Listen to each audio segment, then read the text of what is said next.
Assalamualaikum warahmatullahi wabarakatuh. Hello everyone, how is it going today? Hopefully you are always healthy. Let me introduce myself. My name is Arum Rahmatina and I'm currently pursuing a Bachelor of Science Education at Surabaya State University. Today, I will present the result of inquiry learning on the topic, is the oil we use today safe? You ever notice the cooking oil used at home? Does the color remain clear after several uses? Or does it become cloudy, foamy, and rancid? Well, this is what prompted me to investigate further about changes in cooking oil and its impact on health. And in inquiry learning, this is called attract attention.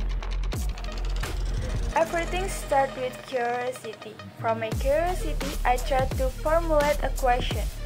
Number 1, what causes the changes in the oil? And number 2, is the altered oil still safe for consumption? These questions are the basic of my inquiry research. Before looking for answer, I made a hypothesis or initial guess, which is number 1, cooking oil can change due to repeat use.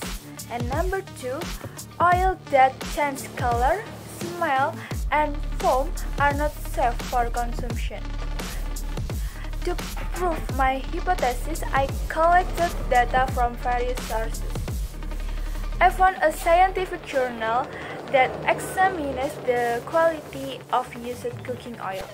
In Table 1, the result of the analysis of free fatty acid content of used cooking oil used by fried food sellers along Haji Abdul Rahman, Silandai District, Mandonga, Kendari City in 2020.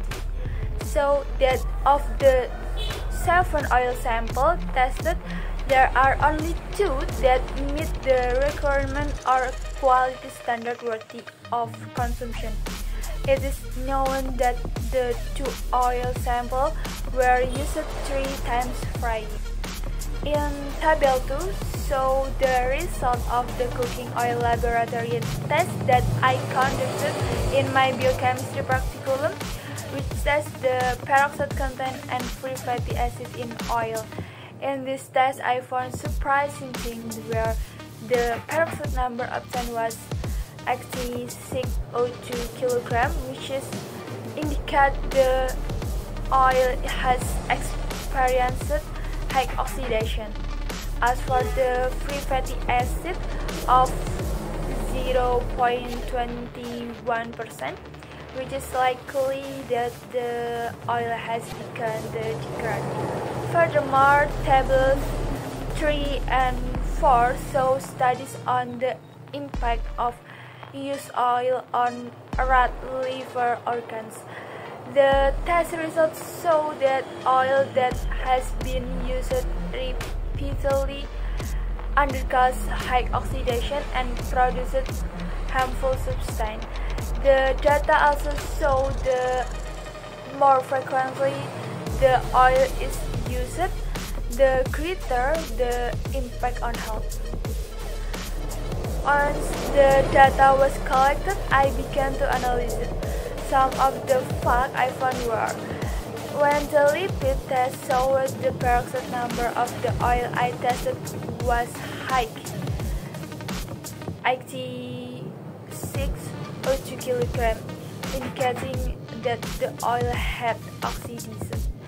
In addition, the used oil quality study showed hazardous content that exceeded the SNE safe limit. Out of 7 oil samples, only 2 meet the standard. This indicates that oil used more than 3 times is prone to degradation and is a risk of adverse health effects.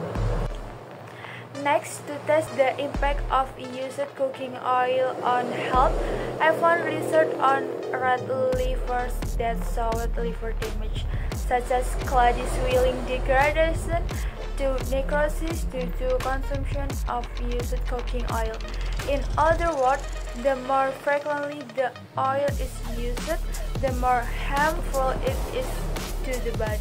Based on the data analysis, I can conclude that repeated use of cooking oil causes physical and chemical changes, cloudy, foamy, and rancid, that can be bad for health.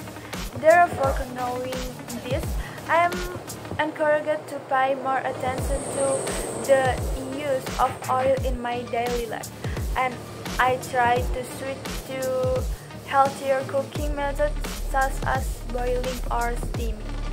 After going through this whole inquiry process, I have proven that repeatedly used cooking oil undergoes changes that are harmful to health.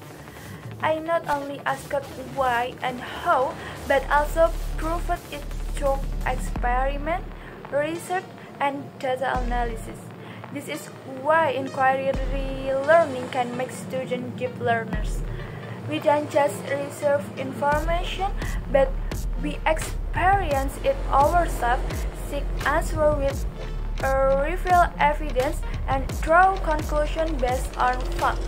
This process of inquiry teaches us to think critically, research, and make decisions based on data, not just assumptions. So, now that we know all this, what we do next?